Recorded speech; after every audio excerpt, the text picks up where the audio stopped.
चलो बच्चों, electrophilic aromatic substitution है ना, यही पिछली क्लास में हमने कराया था। नाइट्रेशन ऑफ बेंजीन है ना। देखो बहुत इंपॉर्टेंट रिएक्शन है ये, नाइट्रेशन ऑफ बेंजीन। इसके काफी सारे क्वेश्चंस हमने कर लिए। तो इलेक्ट्रोफिलिक एरोमेटिक सब्स्टिट्यूशन जितनी भी रिएक्शन पढ़ रहे हैं सबकी मैकेनिज्म लगभग सिमिलर है ना। सब में स्लो स्टेप में बनता है व्हील कॉम्प्लेक्स, या जिसको बोलते हैं सिग्मा कॉम्प्लेक्स है ना। और सिग्मा कॉम्प्लेक्स की स्टेबिलिटी से हम बताते हैं कि रिएक्शन का रेट, रिएक्शन फास्ट होगी स्लो होगी, क्योंकि स्लोएस्ट स्टेप है, रेट इससे ही मालूम चलेगा। और आपको बताया था कि नाइट्रेशन ऑफ बेंजीन में आइसोटॉपिक इफेक्ट ऑब्जर्व नहीं होता, ठीक है, आइसोटॉपिक इफेक्ट ऑब्जर्व नहीं होता। उस पर हमने एक क्वेश्चन भी कर लिया था। अब इसका देखो एनर्जी प्रोफाइल देखो।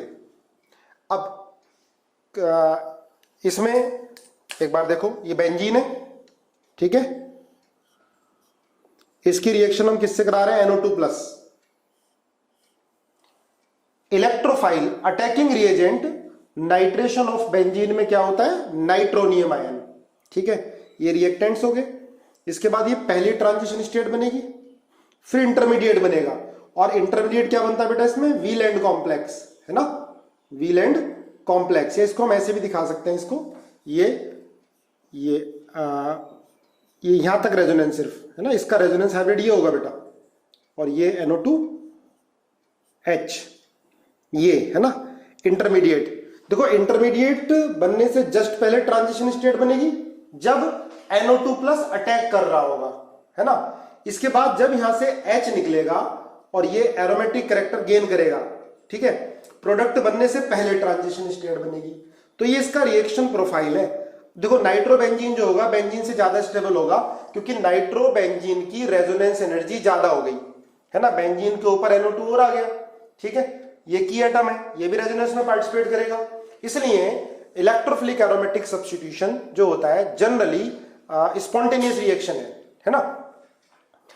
और एक्सोथर्मिक होगी। देखो ये कम स्टेबल, तो ये ज्यादा स्टेबल, ठीक है, कंपैरिजन में हम देखते हैं तो ये ध्यान रखना। रिएक्शन प्रोफाइल ये मैंने आपको न्यूक्लियोफिलिक सब्स्टिट्यूशन रिएक्शन में भी बनवाया था, ठीक है। दो ट्रांजिशन स्टेट, एक इंटरमीडिएट। इंटरमीडिएट की एनर्जी बेटा कम, इसका मतलब ट्रांजिशन स्टेट कम स्टेबल होती हैं। ट्रांजिशन स्टेट से ज्यादा स्टेबल क्या होता है, इंटरमीडिएट। और इंटरमीडिएट क्या बनता है, नाइट्रेशन ऑफ बेंजीन में व्हील एंड कॉम्प्लेक्स, या किसको, इसको क्या बोलते हैं, सिग्मा कॉम्प्लेक्स भी बोलते हैं है ना।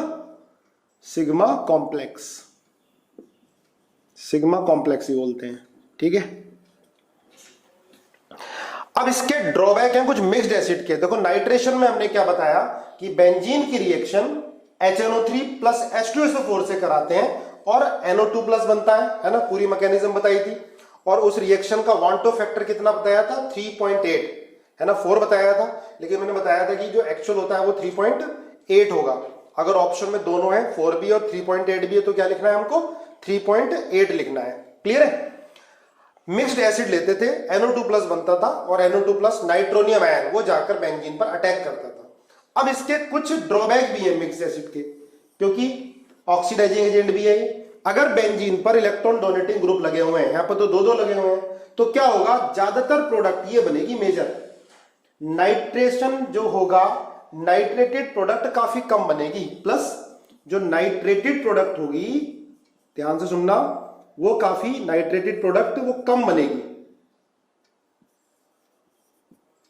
इन मिनिमम अमाउंट, बहुत कम बनेगी, ठीक है। इसका ऑक्सीडेशन ज्यादा होगा। भाई जो बेंजीन पर इलेक्ट्रॉन डोनेटिंग ग्रुप लगा होता है वो बेंजीन को ऑक्सीडेशन की तरफ इनहेंस करता है, और मिक्स्ड एसिड में तो ऑक्सीडाइजिंग एजेंट है तो इसको ऑक्सीडाइज कर देगा। देखो सेम काम इसका होता है बेटा मोइस्ट Ag2O और टोलेंस रिएजेंट। टोलेंस रिएजेंट याद करो, टोलेंस रिएजेंट बताया हुआ है आपको, क्या होता है टोलेंस रिएजेंट, Ag2O लिखा हो जाए, या ammoniacal silver nitrate AgNO3 plus NH4OH, ठीक है, Ag प्लस, यहां +1 ऑक्सीडेशन नंबर, यहां +1 ऑक्सीडेशन नंबर। ये बेटा माइल्ड ऑक्सीडाइजिंग एजेंट होता है, ध्यान रखना, माइल्ड ऑक्सीडाइजिंग एजेंट ये भी क्या करेगा, इसको इसी में ऑक्सीडाइज कर देगा और खुद रिड्यूस होएगा Ag। इसको बोलते हैं सिल्वर मिरर। अभी आगे हम इसके बारे में बहुत ज्यादा पढ़ने वाले हैं, टॉलरेंस रिएजेंट के बारे में। देखो चाहे AgNO3 प्लस NH4OH लिखाओ या Ag2O लिखाओ या AgNH3 का होल 4 प्लस, क्लियर है, एक ही बात है। यहां भी Ag प्लस है, यहां भी Ag प्लस है, यहां भी Ag प्लस है, तो Ag प्लस तो Ag में जाना चाहेगा, खुद क्या होगा ये रिड्यूस, तो इसको क्या करेगा बेटा, ऑक्सीडाइज करेगा। ये एल्डिहाइड को ऑक्सीडाइज करता है एसिड में, आगे काफी डिटेल में इसको मैं बताने वाला हूं, पर कुछ रिएजेंट होते हैं जो बहुत इंपॉर्टेंट होते हैं तो आगे आने वाले हैं, लेकिन बीच में मैंने कराता हूं। जैसे मैंने आपको क्लेमेंसन रिडक्शन कराया, आगे भी आएगा, उसकी मैकेनिज्म बताऊंगा पूरी, ठीक है। इसके बारे में अभी हमने पढ़ा, आगे काफी ज्यादा पढ़ने वाले हैं टॉलरेंस रिएजेंट, तो जब बार बार करेंगे तो हमें लर्न हो जाएगा ये अच्छे से, ठीक है। अब देखो ये HNO2 प्लस HNO3, इसमें बेटा बनता है पैरा प्रोडक्ट, मेजर बनती है OH और NO2। ये फिनॉल है, यहां पर फिनॉल की रिएक्शन HNO2, नाइट्रस एसिड और साथ में HNO3 ले लिया, ध्यान रखो इसको। तो इसमें जो मेजर प्रोडक्ट बनती है, मेजर प्रोडक्ट ऑर्थो नाइट्रोफिनॉल होता है, ठीक है। जब हम फिनॉल की reaction HNO3 plus concentrated H2SO4 से करा रहे थे तो क्या मिल रहा था, तब मिल रहा था पिक्रिक एसिड, और उसकी परसेंटेज हमें 50% या उससे कम मिल रही थी, और साथ में क्या मिल रहा था, पैरा बेंजोक्विनोन, याद करो पिछले लेक्चर में कराया था। लेकिन हम HNO2 और HNO3 लेंगे तो ये पैरा प्रोडक्ट मिलेगी मेजर, ठीक है, ऑर्थो भी मिलेगी, पर पैरा क्या मिलेगी, इसे मेजर मिलेगी, है ना। कैसे मिलेगी, क्यों मिलेगी, इसकी मैकेनिज्म देखो एक बार, है ना। अब देखो इसकी मैकेनिज्म, सुनो ध्यान से, इस वाली रिएक्शन की मैकेनिज्म, है ना। HNO2 का स्ट्रक्चर ये है और HNO3 एसिड की तरह बिहेव करेगा, NO3 माइनस, ठीक है। अब HNO3 एसिड की तरह बिहेव करेगा तो ये H+N देगा। जब ये H+N देगा तो HNO2 को लेना पड़ेगा। यहां पर HNO2 किसकी तरह बिहेव कर रहा है बेटा, बेस की तरह, और ये किसकी तरह बिहेव कर रहा है, एसिड की तरह। H+N यहां देगा इसका, तो क्या बनेगा ये N double bond O H plus, plus आते ये एलिमिनेट हो गया वाटर, और क्या बन गया NO plus, nitrosonium ion NO plus. इसको ऐसे भी लिख सकते हो NO प्लस, है ना, पी पाई बॉन्डिंग हो जाएगी ना, ट्रिपल बॉन्ड भी लगा सकते हो, NO प्लस। इसको क्या बोलेंगे, नाइट्रोसोनियम आयन, नाइट्रोसोनियम आयन, ठीक है। अब क्या होगा, देखो ये बेंजीन पर अटैक कर जाएगा, नाइट्रोसोनियम आयन बेंजीन पर अटैक कर जाएगा। NO प्लस ले लो चाहे NO प्लस, क्योंकि बाद में NO प्लस ही बन जाएगा बॉन्ड टूट के, ये इसको इलेक्ट्रॉन देगा, ये बॉन्ड ऐसे टूटेगा इधर, ठीक है। क्या बनेगा, मैं डायरेक्ट बना देता हूं क्योंकि बीच में सिग्मा कॉम्प्लेक्स भी बनेगा। अच्छा OH लो तो पैरा पर,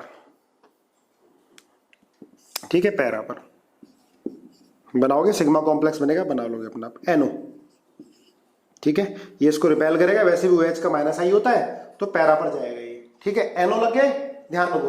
अब इसके बाद इसकी रिएक्शन HNO3 से फिरोनी, ठीक है। HNO3 क्या करेगा, NO2 को ऑक्सीडाइज कर देगा, सॉरी NO को ऑक्सीडाइज कर देगा, किसमें, NO2 में, NO2 में ऑक्सीडाइज कर देगा, है ना। दोबारा एक बार देखो, HNO3 प्लस हमने HNO2 लिया है, ठीक है। इसके बाद क्या, H+N OH देगा, H2O निकल जाएगा, NO प्लस आएगा, NO प्लस बेंजीन पर अटैक करेगा, मेजर पैरा पर, ठीक है, क्योंकि OH का माइनस आई भी लगेगा। इसके बाद ये पैरा पा गया NO, फिर HNO3 क्या करेगा, NO को ऑक्सीडाइज कर देगा, ठीक है, NO2 में कन्वर्ट कर देगा। तो इसको ध्यान रखना है ना, आ जाता है कभी कभी, ठीक है, इंपॉर्टेंट रिएक्शन है। क्लियर है, बोलो ये समझ में आया, यस और नो, ठीक है। इसको नोट करो बेटा ध्यान से। कह रहे हैं N के लोन पेयर रेजोनेंस में जा रहे हैं, ठीक है, पर HNO3 स्ट्रॉन्ग एसिड भी है, HNO3 स्ट्रॉन्ग एसिड भी है। आप इस पर अटैक करा के देखना, तब भी रिएक्शन होगी, ठीक है। इस पर अटैक कराओगे O प्लस आएगा, ये बॉन्ड इधर टूटेगा, ये इधर आ जाएगा, ठीक है। हालांकि रिएक्शन क्या होगी, ये वाली जो होगी ये ऐसे, ठीक है, N का लोन पेयर O का lone pair no doubt resonance में, लेकिन फिर प्रोटोनेशन होगा, चाहे यहां कराओ या यहां पर कराओ, है ना। करा के देखना एक बार, देखो बोल रहे हैं दोबारा रिपीट कर दो। HNO2 और HNO3 ले लिया, H+N O पे जाके अटैक कर गया, ठीक है। ये बॉन्ड टूट गया, यहां पर N प्लस आ गया, क्लियर है। N प्लस देखो कह रहे हैं कि N पे लोन पेयर है, लेकिन N प्लस आते ही बहुत ज्यादा इलेक्ट्रॉन डेफिशिएंट हो गया है ना। अब यहां पर बनाओगे तो क्या आ गया, O पर प्लस आ गया, नो डाउट यहां पर लोन पेयर है, O प्लस आ गया, पर O प्लस क्या करेगा, इलेक्ट्रॉन बहुत ज्यादा खींच लेगा, ठीक है। अपनी तरफ खींचेगा तो N पे क्या आ गया, प्लस आ गया, N पर प्लस आ गया तो इलेक्ट्रॉन कम हो गए ना, तो इलेक्ट्रोफाइल की तरह बिहेव करेगा। ये थोड़ा ना कि लोन पेयर है तो 8 इलेक्ट्रॉन से ज्यादा हो गए तो उसको कोई फर्क नहीं पड़ रहा इलेक्ट्रॉन देने में, N प्लस आते ही इलेक्ट्रॉन तो 8 से कम हो गए ना, तो किसकी तरह बिहेव करेगा, ये इलेक्ट्रोफाइल की तरह बिहेव करेगा, क्लियर है। बॉन्ड ब्रेक होगा भाई, O पर प्लस है, वो तो बहुत ज्यादा इलेक्ट्रोनेगेटिव हो गया, तो ये बॉन्ड क्या करेगा, अपनी तरफ तोड़ेगा, N पर प्लस आ जाएगा, N पर प्लस है तो ये तो इलेक्ट्रॉन का भूखा हो गया। ये थोड़ा ना कि लोन पेयर है तो लोन पेयर 8 इलेक्ट्रॉन पूरे हैं उसके बाद भी लोन पेयर है, प्लस आते ही ये क्या बन गया, इलेक्ट्रॉन डेफिशिएंट बन गया, तो अटैक कर जाएगा पैरा पर, है ना। पूरी मैकेनिज्म पता ही है इसकी, यहां से यहां तक बीच में वेलेंट कॉम्प्लेक्स बनाओगे, NO आ गया, फिर HNO3 ऑक्सीडाइजिंग एजेंट की तरह बिहेव करेगा, ये NO को NO2 में कन्वर्ट कर देगा पहले, ठीक है। अब बताओ फोर्थ वाले में ये CF3 क्या होगा, मेटा डायरेक्टिंग होता है बेटा, कैसे होता है meta directing, due to reverse hyperconjugation, तो क्या बनेगा CF3 और NO2।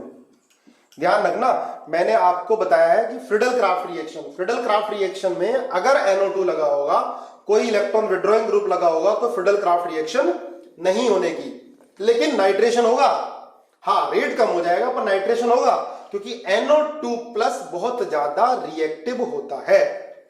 आई बात समझ में। अब देखो NH3 प्लस ये भी क्या होता है, मेटा डायरेक्टिंग, मैंने आपको बताया पहले ये भी मेटा डायरेक्टिंग होता है, तो प्रोडक्ट क्या बनेगी, मेटा पर, ठीक है, NO2 आ जाएगा, क्लियर है। अब देखो कुछ ऑक्सीडेशन है बेटा, ये तो याद ही करना पड़ेगा, ठीक है, काफी सारा कुछ समझ में आता है, कुछ लर्न भी करना पड़ेगा। ऑक्सीडेशन है, देखो NH2 को NO2 में कन्वर्ट करना हो तो पर एसिड, NH2 को NO में कन्वर्ट करना हो H2SO5 क्या होता है, कैरोज एसिड पर मोनोसल्फ्यूरिक एसिड।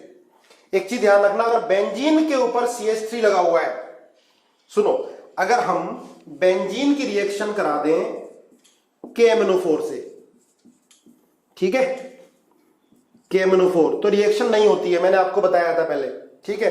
K2Cr2O7 रिएक्शन नहीं होगी, है ना, कुछ नहीं होगा इसके अंदर। लेकिन अगर बेंजीन के ऊपर CH3 लगा हुआ है, सुनो ध्यान से, इसकी रिएक्शन H2CrO4 से हो रही हो, या K2Cr2O7 हीट कर रहे हो, या KMNO4 साथ में एसिड ले लिया बाद में, तो ये स्ट्रॉन्ग ऑक्सीडाइजिंग एजेंट है। बेंजीन के ऊपर कार्बन और कार्बन पर एक भी हाइड्रोजन है, तो इसको किस में कन्वर्ट कर देंगे, COOH में, ये पूरा ऑक्सीडाइज हो जाएगा COH में, ठीक है। और इसके एग्जाम्पल देखो एक बार, ये देखो, अगर बेंजीन पर CH2CH3 है और इनमें से कोई भी आपने ऑक्सीडाइजिंग एजेंट ले लिया, K2Cr2O7 हीट, KMNO4 हीट, तो ये भी किस में कन्वर्ट हो जाएगा, COH में, बाकी CO2 प्लस H2O निकल जाएगा। अगर मैंने ये भी ले लिया CH3 ये भी किस में कन्वर्ट हो जाएगा, COH में। अगर मैंने ये भी ले लिया CH2OH ये भी कन्वर्ट हो जाएगा किसमें, COH में। अगर मैंने ये CH3 और CH3, अब देखो बेंजीन से अटैच कार्बन पर हाइड्रोजन नहीं है, अब ऑक्सीडेशन नहीं होगा। ध्यान रखना, बेंजीन से अटैच कार्बन पर हाइड्रोजन है, कम से कम एक हाइड्रोजन है, तो पूरे कंपाउंड का ऑक्सीडेशन करके क्या कर दोगे, COH लगा दोगे। ध्यान रखना ये, ठीक है, आ जाता है, तुम्हें याद रखना पड़ेगा। अब नाइट्रेशन और बेंजीन करा रहे थे पर बीच में ऑक्सीडेशन आया, तो मैं एक साथ सारा करा दे रहा हूं आपको, ठीक है। इसकी DPP मिल जाएगी आपको, लर्न हो जाएगा अच्छे से, ठीक है। दोबारा सुनो बेटा, अगर बेंजीन से अटैच कार्बन पर एक भी हाइड्रोजन है तो पूरा किस में कन्वर्ट हो जाएगा, COH में। अगर हाइड्रोजन नहीं है तो ऑक्सीडेशन नहीं होगा। अगर आप पीछे ही पड़ गए, अंडर ड्रास्टिक कंडीशन, अगर पीछे ही पड़ जाते हो इसके, आप इसको हीट कर ही रहे हो कई घंटों से, ठीक है, स्ट्रॉन्ग ऑक्सीडाइजिंग एजेंट में, तो फिर क्या होगी, बेंजीन ही ऑक्सीडाइज हो जाएगी। अंडर ड्रास्टिक कंडीशन लिखा हो तब हम क्या करेंगे, बेंजीन को oxidise, otherwise no reaction, no oxidation. Clear है? नोट करो इसको एक बार, देखो ध्यान से। ये हम नाइट्रेशन मतलब इलेक्ट्रोफिलिक एरोमेटिक सब्स्टिट्यूशन पढ़ रहे हैं, तो बेंजीन की लगभग 100% रिएक्शन हम EAS में ही पढ़ेंगे, पूरी केमिस्ट्री की, ऑर्गेनिक केमिस्ट्री की, जो भी हमारे सिलेबस में है, ठीक है। अब देखो, और अगर ये होता, सुनो ध्यान से, अगर ये है CH3CH3, इसका आप ऑक्सीडेशन कराओगे K2Cr2O7 heat in presence of acid, या KMnO4 heat in presence of acid, तो बनेगा बेटा टरथैलिक एसिड, COH, ठीक है। अगर आप ये ले लोगे, अगर आप ये ले लेते हो CH3 और CH3, तो क्या होगा, तब बनेगा थैलिक एसिड, थैलिक एसिड है ना। ये था टरथैलिक एसिड, टरथैलिक एसिड, ये थैलिक एसिड है। क्लियर है? अगर सुनो ध्यान से, अगर दो बेंजीन है, एक पर CH3 है, वैसे देखो एक बेंजीन था तो ऑक्सीडेशन नहीं होता है, एक बात ध्यान से देखो, एक बेंजीन था तो ऑक्सीडेशन इजीली नहीं होता है, ठीक है। दूसरी बेंजीन आके वो एक्टिवेट करने लगती है, एक बेंजीन दूसरे को इलेक्ट्रॉन देने लगती है ना, और रेजोनेंस एनर्जी पर बेंजीन रिंग कम भी हो जाती है, मैंने आपको बताया भी है ना।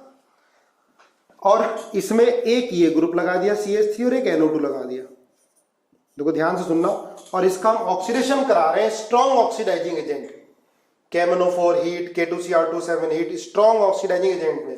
तो क्या होगा, जिस बेंजीन पर इलेक्ट्रॉन डोनेटिंग ग्रुप लगा हुआ है वो बेंजीन ऑक्सीडाइज हो जाएगी, वो बेंजीन ऑक्सीडाइज, COH ये बन जाएगा। तो एक रूल ध्यान रखना, मारो, मुझे नहीं, मारो, मारो मतलब more activated ring will get oxidise, more activated ring will get oxidise, याद करने का तरीका। अब इसमें मोर एक्टिवेटेड रिंग कौन सी, ये वाली जिसमें इलेक्ट्रॉन डेंसिटी ज्यादा है। भाई कोई इलेक्ट्रॉन देने वाला ग्रुप होगा तो वो बेंजीन को ऑक्सीडेशन की तरफ बढ़ाएगा, और जो इलेक्ट्रॉन खींचने वाला होगा, इलेक्ट्रॉन विड्रॉइंग ग्रुप, ये EWG इलेक्ट्रॉन विड्रॉइंग, तो ये क्या करेगा, इलेक्ट्रॉन डेंसिटी को कम करेगा, तो ये ऑक्सीडेशन को भी रोकेगा। तो दो रिंग है फ्यूज्ड रिंग, एक पर इलेक्ट्रॉन डोनेटिंग ग्रुप लगा हुआ है, तो इलेक्ट्रॉन डोनेटिंग ग्रुप क्या कर रहा है, एक्टिवेट कर रहा है टुवर्ड्स ऑक्सीडेशन। तो ये ध्यान रखो, मारो, more activated ring will get oxidise, तो ये ऑक्सीडाइज हो जाएगी, ये रह जाएगी, ठीक है। ऐसी बेटा एक ऑक्सीडाइजिंग एजेंट होता है जो थोड़ा सा स्ट्रॉन्ग होता है इनसे भी, V2O5, ठीक है, वेनेडियम ऑक्साइड V2O5। अगर हम टेम्परेचर V2O5 और एयर, अगर टेम्परेचर 250 डिग्री सेंटीग्रेड लेते हैं, ध्यान रखोगे 250 डिग्री सेंटीग्रेड, तो इसमें फिनॉल बनता है। भाई ये कुछ रिएक्शन याद करने वाली है, आपको याद करनी पड़ेगी, है ना। फिनॉल बनता है बेंजीन की रिएक्शन V2O5 से। देखो KMnO4 कुछ नहीं कर पा रहा था, K2Cr2O7 कुछ नहीं कर पा रहा था, लेकिन अगर हमने V2O5 लिया, वेनेडियम ऑक्साइड, साथ में एयर और 250 डिग्री सेंटीग्रेड, तो फिनॉल बन जाता है। अगर इसमें हमने टेम्परेचर बढ़ा दिया, V2O5 टेम्परेचर 500 डिग्री सेंटीग्रेड कर दिया, 500 डिग्री सेंटीग्रेड, तो इसके अंदर बेटा ये बन जाता है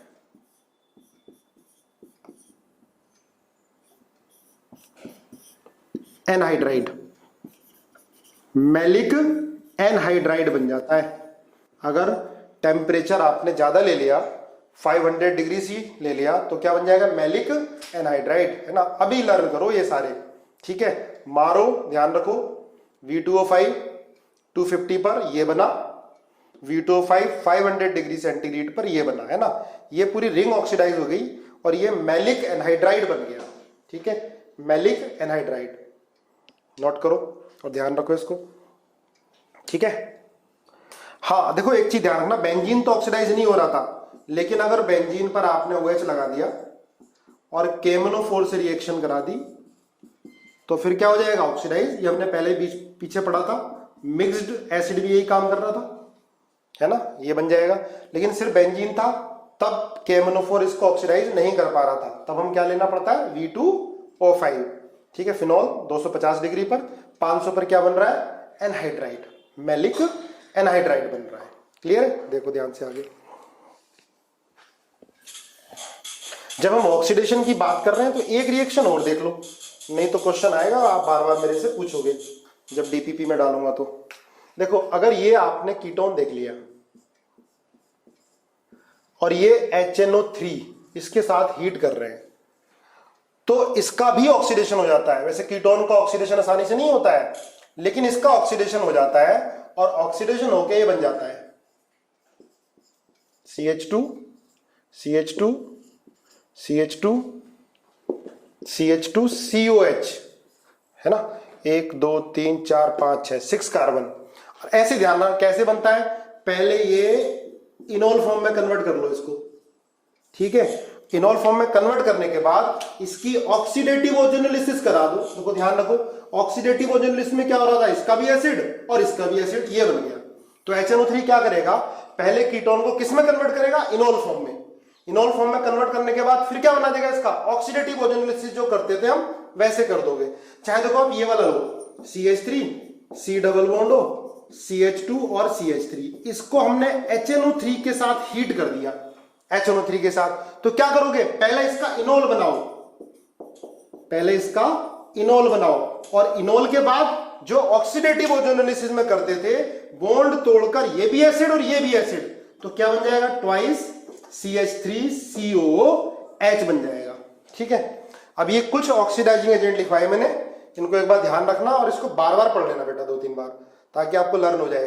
ठीक है, मैं एक सब्जेक्टिव DPP और दूंगा जिसमें इस तरह के क्वेश्चन होंगे। आज सुबह मैंने DPP डाली थी, लगभग 40% का सॉल्यूशन आ गया है। ठीक है बेटा, प्रॉपर अच्छे क्वेश्चन है, इजी क्वेश्चन है जो सिलेबस के अंदर आ रहे हैं।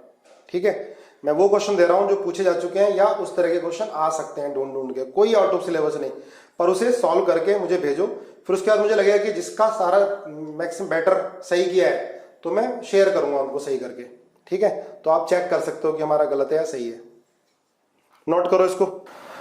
अब नेक्स्ट रिएक्शन देखो, हमने इलेक्ट्रोफिलिक एरोमेटिक सब्स्टिट्यूशन के अंदर फ्रीडल क्राफ्ट रिएक्शन पढ़ ली है, नाइट्रेशन हो गई। अब आप हेडिंग डालो sulphonation, sulphonation of benzene.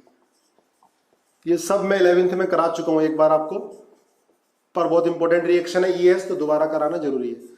Sulphonation of benzene, तो क्या होता है बेटा सल्फोनेशन ऑफ बेंजीन, बेंजीन की रिएक्शन कंसंट्रेटेड H2SO4 या ClSO3H और फ्यूमिंग H2SO4, इन तीनों में से कोई भी ले लो, बेंजीन पर SO3H लग जाता है।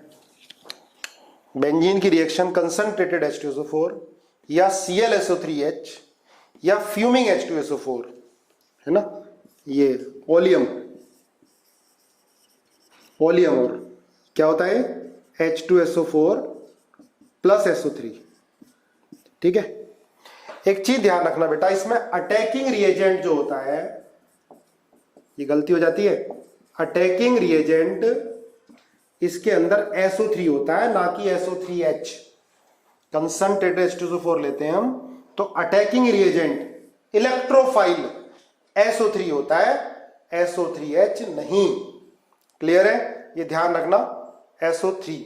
और ये जो रिएक्शन होती है रिवर्सिबल होती है, ये रिएक्शन रिवर्सिबल होती है। और एक बहुत इंपॉर्टेंट बात, इसमें आइसोटॉपिक इफेक्ट ऑब्जर्व होता है, isotopic effect will observe. Isotopic effect observe होता है इसके अंदर। अगर हम हाइड्रोजन की जगह डी ले लेंगे तो रेट कम हो जाएगा, टी ले लेंगे तो और कम हो जाएगा। इसकी मैकेनिज्म देखो आप, करो मेरे साथ। अब इसमें देखो कंसंट्रेटेड H2SO4 है, तो H2SO4 प्लस H2SO4, एक H2SO4 एसिड की तरह बिहेव करेगा और एक H2SO4 बेस की तरह बिहेव करेगा। एक H2SO4 H प्लस आयन देगा तो दूसरे H2SO4 को लेना पड़ेगा। देखो हम ऐसे बना लेते हैं इसको, स्ट्रक्चर को, ठीक है। ये H प्लस, ये इसको इलेक्ट्रॉन देगा, है ना, तो ये क्या बनेगा, HO प्लस OH। ये इलेक्ट्रॉन लेके निकल जाएगा, S पर क्या आएगा, पॉजिटिव चार्ज आ जाएगा, ठीक है। अब ये इसको लोन पेयर देगा तो क्या आएगा, डबल बॉन्ड, ये डबल बॉन्ड आ जाएगा, प्लस, अब ऊपर प्लस आ गया, इलेक्ट्रॉन छोड़ के निकल लेगा ये, और ये SO3 आ गया, ठीक है। तो क्या बना, SO3 plus HSO4 minus ion plus H2। देखो ध्यान से, है ना, एक एसिड की तरह बिहेव करेगा, एक बेस की तरह बिहेव करेगा। H प्लस आयन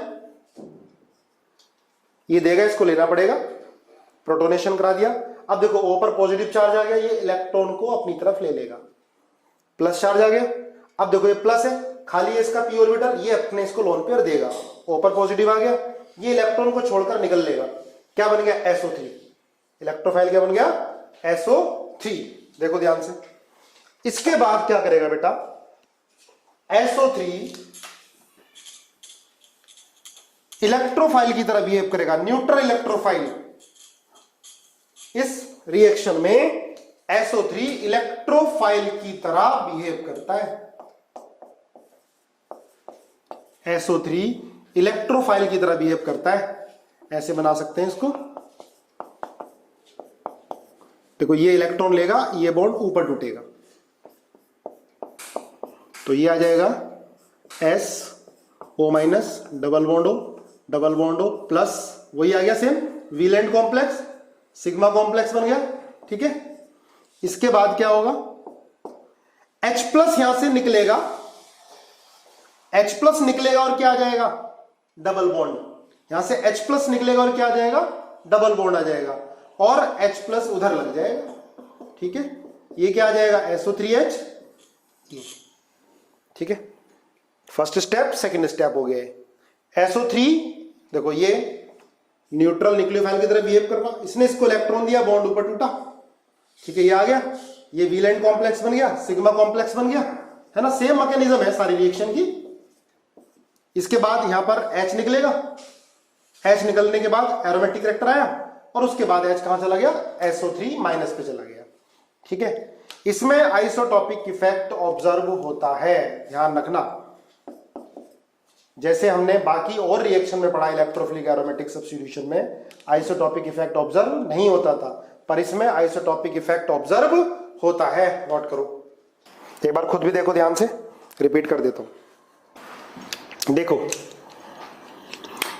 इसमें देखो क्या होता है बेटा, ये ना, ये SO3 बताया भी था आपको, लिविंग ग्रुप भी है, तो ये सारे स्टेप क्या होते हैं, रिवर्सिबल होते हैं इसमें, है ना। हमने कंसंट्रेटेड H2SO4 लिया, एक एसिड की तरह बिहेव करेगा, एक बेस की तरह बिहेव करेगा, एक H प्लस आयन देगा तो दूसरे को लेना पड़ेगा, H प्लस आयन दिया यहाँ पर, ठीक है। इसके बाद क्या हुआ, ये बना, लिविंग पावर बढ़ गई इसकी, ये निकल जाएगा।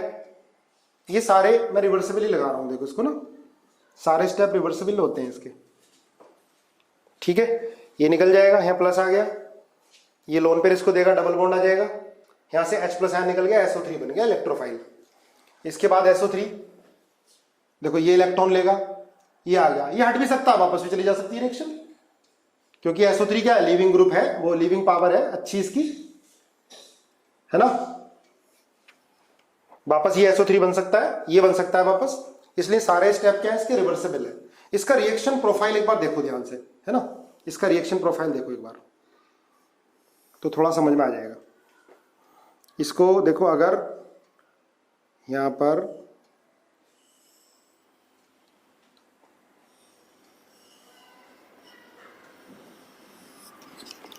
देखो ये है जब बेंजीन है, जब CH बॉन्ड है, लेकिन जब CD आएगा तो ये उठ जाएगा ऊपर। ये जब CH बॉन्ड टूट रहा है और जब CD बॉन्ड आएगा तो ये एक्टिवेशन एनर्जी बढ़ जाएगी CD बॉन्ड आने से। ये जो हो रहा है सेकेंड स्टेप में सारा, तो आइसोटॉपिक इफेक्ट ऑब्जर्व होगा, है ना। दोबारा देखो, ये हमने जैसे नाइट्रेशन में बनाया था ना, नाइट्रेशन में तो कोई फर्क नहीं पड़ेगा यहाँ पर चाहे CH आए या CD आए, पर ये एक्सपेरिमेंटल देख लिया होगा पहले कि सल्फोनेशन में क्या हो रहा है, D आने से रेट पर फर्क पड़ रहा है। तो इसका मतलब सेकेंड स्टेप जो है उस पर रेट डिटरमाइन कर रहा है। और सेकेंड स्टेप का रिएक्शन प्रोफाइल इस तरह से, अगर बेंजीन है तो ये आ रहा है, जब CH बॉन्ड टूट रहा है तो CD बॉन्ड टूट रहा है तो इसकी एनर्जी बढ़ गई, इसका मतलब इसका रेट क्या हो गया, कम हो गया। तो ध्यान रखना, rate in case of sulphonation, rate of reaction है ना, C6H6 का ज्यादा, फिर C6D6, फिर C6T6 आ गया होगा यार समझ में, ठीक है। तो सल्फोनेशन में आइसोटॉपिक इफेक्ट ऑब्जर्व होता है, ये इसका रिएक्शन प्रोफाइल आ गया। देखो अगर नाइट्रेशन होता तो कोई चेंज नहीं आता बिल्कुल भी, ठीक है। देखो ध्यान से, अब बताओ समझ में आया नहीं आया, यस और नो लिखो, आ गया समझ में बेटा, ओके ठीक है। देखो ये ध्यान रखना, ये जो SO3H है, SO3H की लीव करने की थोड़ी टेंडेंसी ज्यादा होती है, इसलिए इससे कंपाउंड, बाकी कंपाउंड बनाए जाते हैं, है ना। मैंने आपको बताया था इप्सो अटैक भी करवाता है SO3H में, लेकिन जैसे NO2 प्लस SO3H को हटा रहा था तो क्या जरूरी था, कोई इलेक्ट्रॉन डोनेटिंग ग्रुप जरूरी था, है ना, रिएक्शन पढ़ी थी हमने। लेकिन अगर हम SO3H को KOH के साथ हीट कर दें, है ना, KOH हो कंसंट्रेटेड, बहुत ज्यादा कंसंट्रेटेड KOH, तो फिनॉल बन जाता है, फिनॉल बन जाता है। SO3H को ये हटा देता है, ठीक है। ऐसे ही अगर ये हो सॉलिड, ये फ्यूज्ड, सॉलिड नहीं फ्यूज्ड, फ्यूज्ड KNH2, तो ये NH2 बन जाता है, हीट करना पड़ेगा, NH2 बन जाता है। नोट करो एक बार, KSH होगा तो SH आ जाएगा, यहां पर SO3H हट जाएगा। KCN होगा तो CN आ जाएगा यहां पर, ठीक है। ये थोड़ी अलग टाइप की रिएक्शन है, देखो ये अलग है। अगर देखो मैंने पहले बताया, दोबारा फिर बता रहा हूं, ये SO3H होता और इसका आप नाइट्रेशन कराते मिक्स्ड एसिड से। मिक्स्ड एसिड मतलब HNO3 प्लस H2SO4, तब क्या बन रहा था,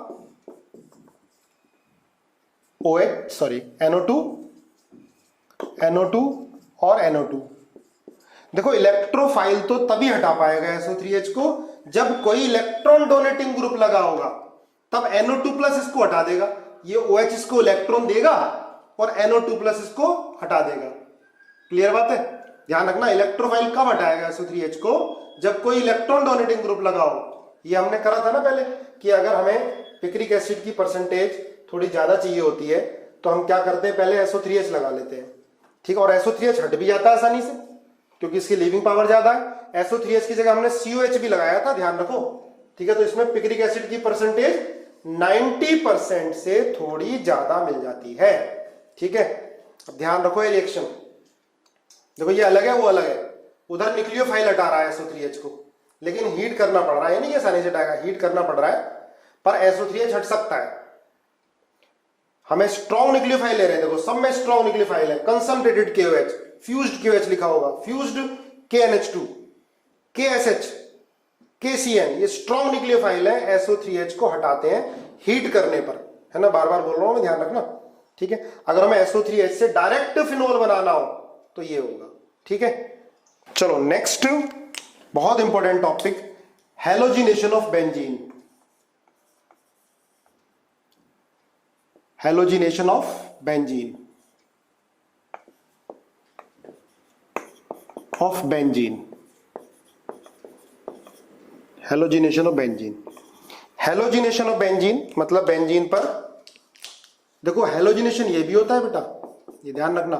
ये CH3 है, इसकी रिएक्शन हमने Cl2H न्यू से करा दी, या हमने NBS से करा दी, या हमने SO2Cl2H न्यू से करा दी, ठीक है।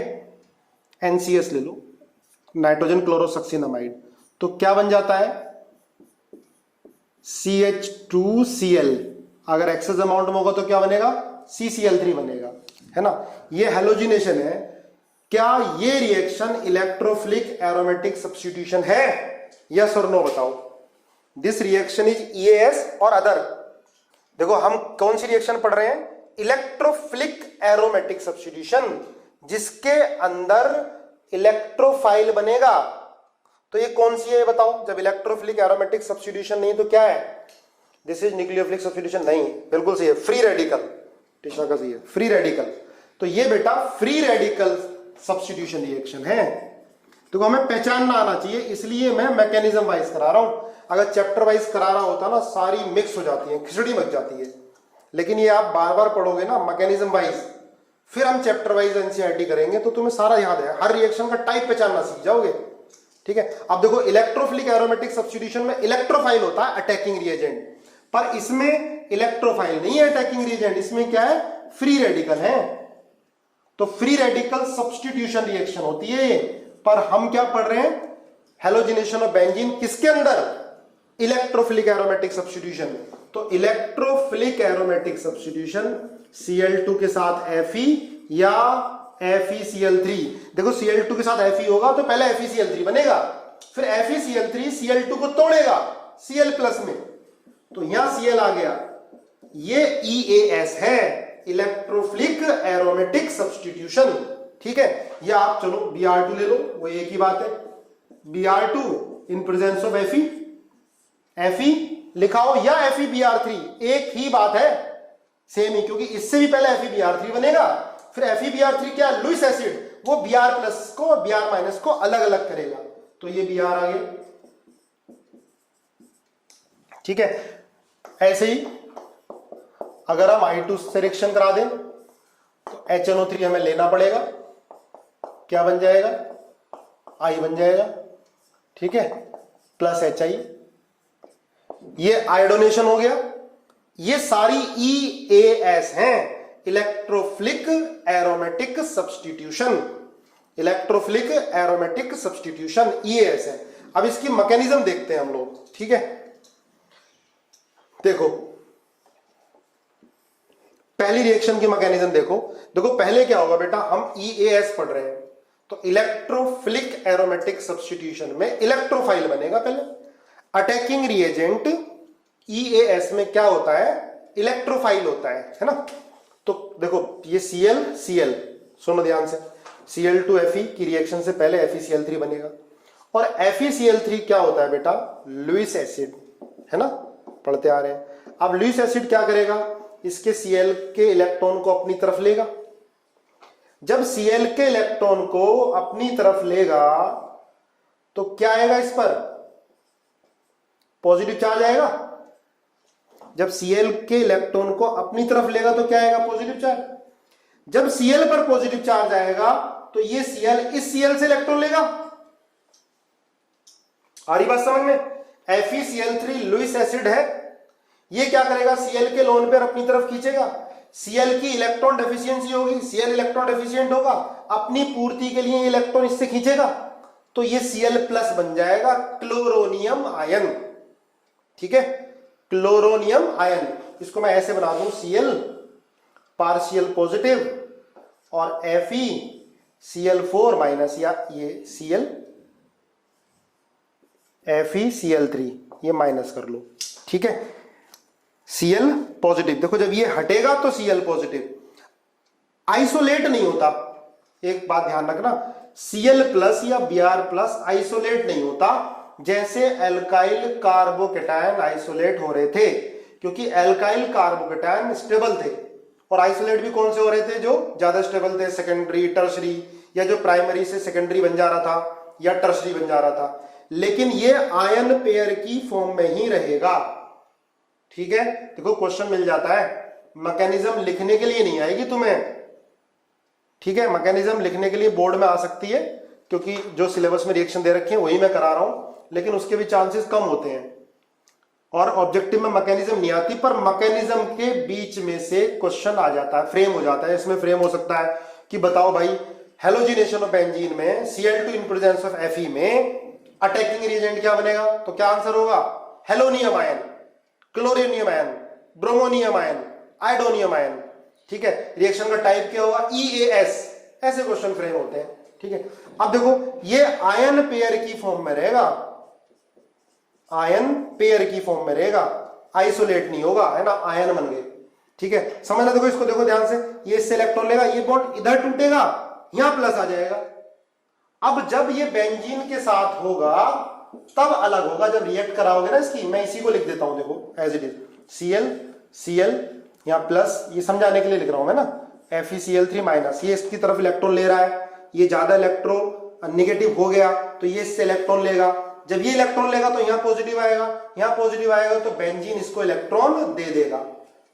बेंजीन ने इलेक्ट्रॉन दिया तो क्या बन गया? Cl प्लस, ये आ गया, क्या बोलेंगे इसको? वीलैंड कॉम्प्लेक्स या सिग्मा कॉम्प्लेक्स। उसके बाद क्या होगा? यहां से H अपने इलेक्ट्रॉन छोड़कर निकल लेगा और क्या आ जाएगा? क्लोरोबेंजीन बन जाएगा। ये RDSES में। ठीक है, ये फास्ट स्टेप है। ठीक है, देखो अलग से मैं Cl प्लस नहीं लिख रहा, लिख ही नहीं सकते। ठीक है, क्यों नहीं लिख सकते? Cl प्लस आइसोलेट नहीं हो सकता, आयन पेयर की फॉर्म में रहेगा। जब ये इसको इलेक्ट्रॉन देगा ये निकल जाएगा FeCl4 माइनस। ठीक है, फिर FeCl4 माइनस क्या करेगा? H प्लस से मिलके क्या बना लेगा? FeCl3 प्लस HCl, है ना। देखो बोलो समझ में आया नहीं आया, यस और नो? देखो ध्यान रखना, ये आयन पेयर की फॉर्म में क्यों रहता है? क्योंकि हेलोनियम आयन की स्टेबिलिटी कम होती है, इसलिए ये आइसोलेट नहीं होते। तो ये आयन पेयर की फॉर्म में रहेंगे, आयन पेयर की फॉर्म में रहते हुए ये अटैक करेगा, फिर ये अपना FeCl4 माइनस आयन अलग हो जाएगा। ठीक है, देखो सेम मैकेनिज्म Br की है, मैं करा नहीं रहा इसकी, Br की मैकेनिज्म सेम है, Fe या Br2 FeBr3, सेम मैकेनिज्म में Br ही लग जाएगा।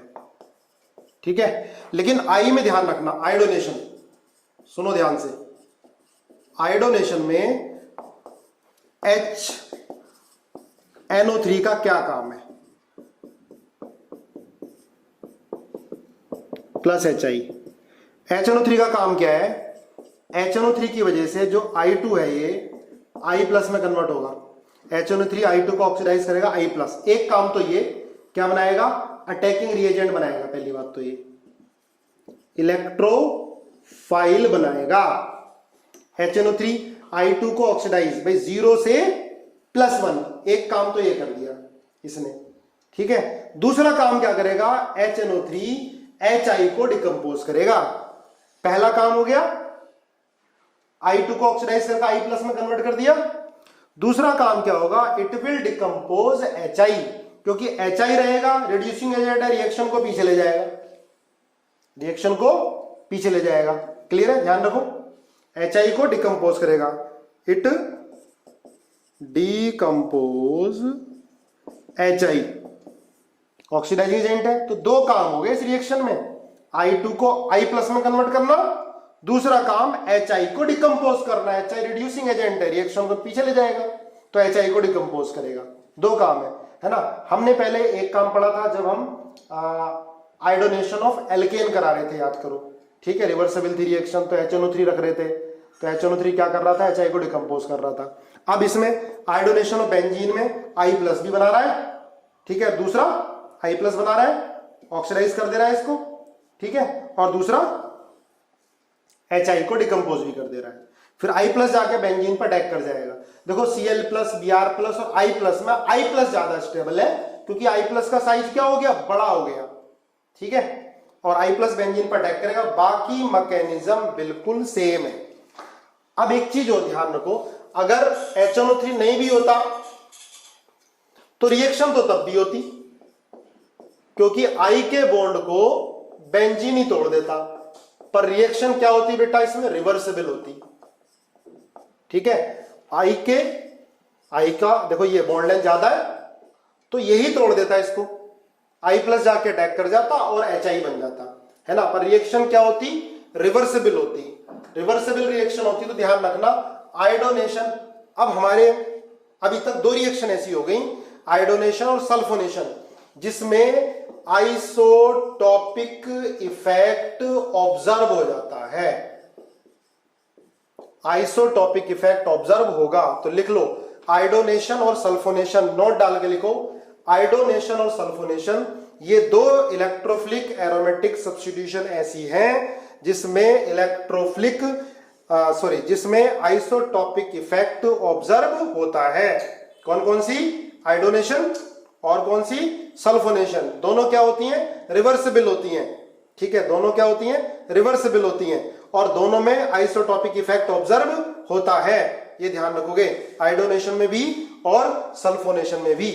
अब कुछ और इसके एग्जाम्पल करते हैं हम, देखो ध्यान से, जो डायरेक्ट पूछे जाते हैं। ये फिनॉल है, अगर फिनॉल की रिएक्शन में Br2 वाटर से कराऊं, देखो फिनॉल लेंगे ना, OH लेंगे, तो अब हमें Fe या FeCl3 लेने की जरूरत नहीं है ना, ध्यान रखना। Br2 वाटर के साथ ही ले सकते हैं। फिनॉल इलेक्ट्रॉन डेंसिटी काफी ज्यादा बढ़ाता है, बड़ा अच्छा न्यूक्लियोफाइल हो जाता है, और यही Br के बॉन्ड को तोड़ देता है। ठीक है, प्रोडक्ट बना के दिखाओ मुझे, सेकंड बना के देखो क्या बनेगा, OH Br2CH2 है ना। आप लिख सकते हो ट्राई ब्रोमो प्रोडक्ट बनेगी, या मोनो ब्रोमो प्रोडक्ट बनेगी, या डाई ब्रोमो बनेगी, ऐसे लिख सकते हो आंसर में। 3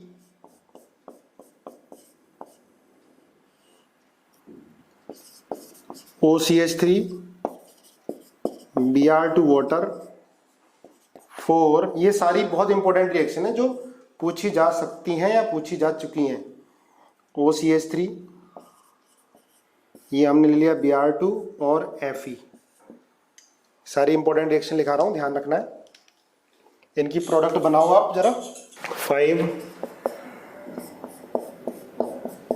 या NH2 ले लिया हमने, Br2 H2O, यहाँ Br2 CH2 लिया, CH2 है ना, लेस पोलर।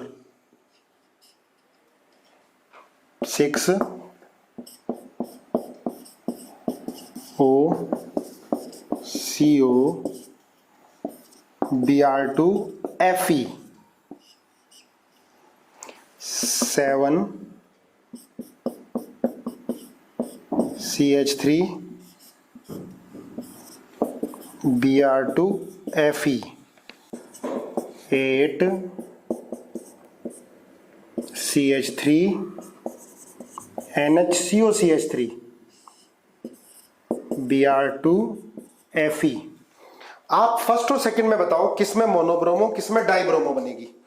देखो बेटा ध्यान रखना, OH की एक्टिवेटिंग पावर ज्यादा होती है। सुनो ध्यान से, सारी रिएक्शन बहुत इंपॉर्टेंट है। OH NO2 नहीं, Br और Br 2,4,6 ट्राई ब्रोमो फिनोल बनेगा। इसमें व्हाइट PP होता है, व्हाइट प्रेसिपिटेट। ये बोर्ड के लिए भी इंपॉर्टेंट है सारी रिएक्शन, कंपटीशन के साथ साथ। Tribromophenol white PPT, ये टेस्ट फॉर फिनोल भी हो गया, ध्यान रख लो। टेस्ट फॉर फिनोल ये बोर्ड में पूछे जाते हैं कि write to test for phenol, तो एक तो यही हो गया, Br2 वाटर से रिएक्शन कराओगे फिनोल की तो व्हाइट PPT है ना। Br2 वाटर का कलर क्या होता है, ब्राउन, कन्वर्ट हो गया व्हाइट PPT में। ठीक है, एक टेस्ट और होता है फिनोल का, न्यूट्रल FeCl3 टेस्ट, लिख लेना, न्यूट्रल FeCl3 टेस्ट।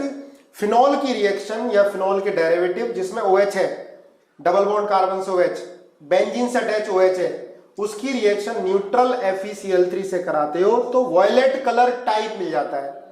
फिनोल है तो वॉयलेट कलर, इसके बाद बाकी वॉयलेट कोई मतलब वॉयलेट जैसे ही रेडिश ब्राउन ऐसे मिल जाते हैं, किससे, न्यूट्रल FeCl3 से। दोबारा सुनो, दो टेस्ट हो गए फिनॉल के, एक तो ये Br2 वाटर व्हाइट पीपीटी, एक होता है test for phenol neutral FeCl3 test. Phenol की रिएक्शन न्यूट्रल FeCl3 से कराते हैं तो मिल जाता है वायलेट कलर। चलो ध्यान रखना, आगे भी आएगा ये। अगर देखो Br2 और साथ में CH2 लेते हैं तब ऑर्थो और पैरा मिलता है, ऑर्थो और पैरा, पैरा वाला ज्यादा मिलेगा, ऑब्वियस बात है, पैरा वाला ज्यादा मिलेगा। अब इसमें रीजन क्या है, पहले वाले में ट्राइब्रोमोफिनॉल मिल रहा है, दूसरे में मोनोब्रोमो मिल रहा है, ऑर्थो और पैरा।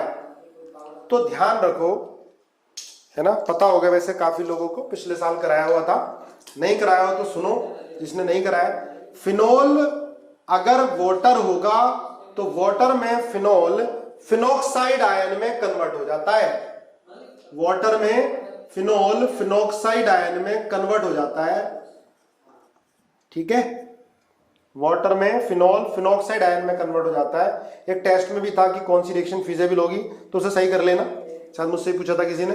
तो वाटर में डालोगे तो फिनॉक्साइड आयन कम परसेंटेज मिलेगी, लेकिन वाटर में डालने पे वाटर H+ नहीं दे सकता इसको, क्योंकि ये इतना अच्छा बेस नहीं है और H2 इतना अच्छा एसिड नहीं है। लेकिन पानी में डालोगे तो ये आयनाइज हो जाएगा, ठीक है, फिनॉल आयनाइज हो जाएगा। फिनॉल का एसिडिक कैरेक्टर थोड़ा ज्यादा होता है, इसलिए फिनॉल को कार्बोलिक एसिड भी बोलते हैं। फिनॉल का दूसरा नाम कार्बोलिक एसिड, NaOH से तो रिएक्ट करता ही, हमने पढ़ा है, H2O में भी आयनाइज हो जाएगा, ठीक है, आयनाइज हो जाएगा। तो फिनॉक्साइड आयन कुछ मिलेगा, और फिनॉक्साइड आयन O- की एक्टिवेटिंग पावर बहुत ज्यादा होती है, सबसे ज्यादा होती है इनफैक्ट, जो हमने +R लिखवाया था, है ना। तो O- की वजह से तीनों जगह Br लग जाएगा, ठीक है, बाद में वाटर से H ले लेगा O- आयन, ठीक है। तो ऐसा नहीं कि बहुत ज्यादा परसेंटेज मिलती है इसकी, ठीक है, इसमें K इक्विलिब्रियम बहुत ज्यादा होगा, ऐसा नहीं होता है, कुछ आयनाइज हो जाएगा। इसी वजह से क्या हो गया, ट्राइब्रोमो प्रोडक्ट। पर CH2 में आयनाइज नहीं होता है, इसलिए मोनोब्रोमो प्रोडक्ट मिलती है, ठीक है। बोर्ड के लिए भी इंपॉर्टेंट है ये रिएक्शन, जब हम पढ़ेंगे चैप्टर वाइज तो देखो आएगी रिएक्शन, उस समय मैं इंपॉर्टेंट लिखवाऊंगा इस पर, ठीक है। एक एक दिन 2 दिन में चैप्टर कंप्लीट होंगे आराम से जब चैप्टर वाइज करेंगे। OCH3 Br2 वाटर, तो OH OCH3 Br plus OCH3 और Br, लेकिन Fe ले लोगे तो इसमें भी ट्राइब्रोमो मिलेगी, क्योंकि Fe से Br+ आसानी से बनेगा, यहां तो इसको तोड़ना पड़ रहा था, ठीक है। इसमें ट्राइब्रोमो मिलेगी, ध्यान रखना ना दोनों में क्या डिफरेंस है। OCH3 यहां Br और Br, Fe ले लिया तो हमने, तो Br+ आसानी से बना लेगा। OCH3 की +R पावर तो ज्यादा है ही, ठीक है, लेकिन वाटर में क्या बना रहा है, 2 ही बना रहा है, मोनोब्रोमो, क्लियर है। लेकिन Fe ले लिया हमने तो Br+ इसने बना दिया, और OCH3 एक्टिवेटिंग पावर है ही, तो ये तीनों जगह लग जाएगा, है ना।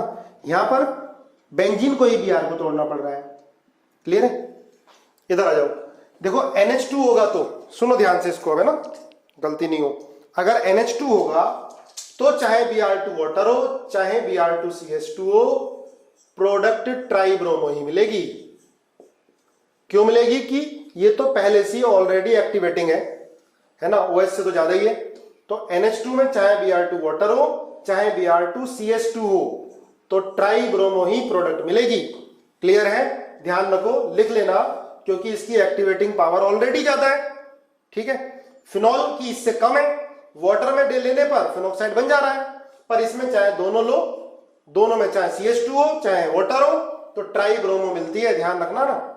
आगे ये हम पढ़ चुके, देखो Br2 Fe, तो Br+ का अटैक करेगा पहली बेंजीन पे दूसरी बेंजीन पर, तो पहली पे तो करेगा नहीं क्योंकि CO है, CO डीएक्टिवेट कर देगा इसको, तो कहां जाएगा, दूसरी बेंजीन पर, और दूसरी बेंजीन के कौन सी पोजीशन पर, पैरा पर जाएगा, ठीक है। यहां देखो CH3 है और ये है, इन दोनों में अब 2 एक्टिवेटिंग ग्रुप है, मैंने बताया आपको। अगर बेंजीन पर 2 एक्टिवेटिंग ग्रुप लगे हुए हैं तो किसके अकॉर्डिंग जाता है, जो ज्यादा एक्टिवेटिंग होता है। अब CH3 में और ये आइसोप्रोपाइल में ज्यादा एक्टिवेटिंग कौन है, CH3 due to hyper conjugation, याद रखो, इसलिए इसके ऑर्थो पर जाकर Br अटैक कर जाएगा।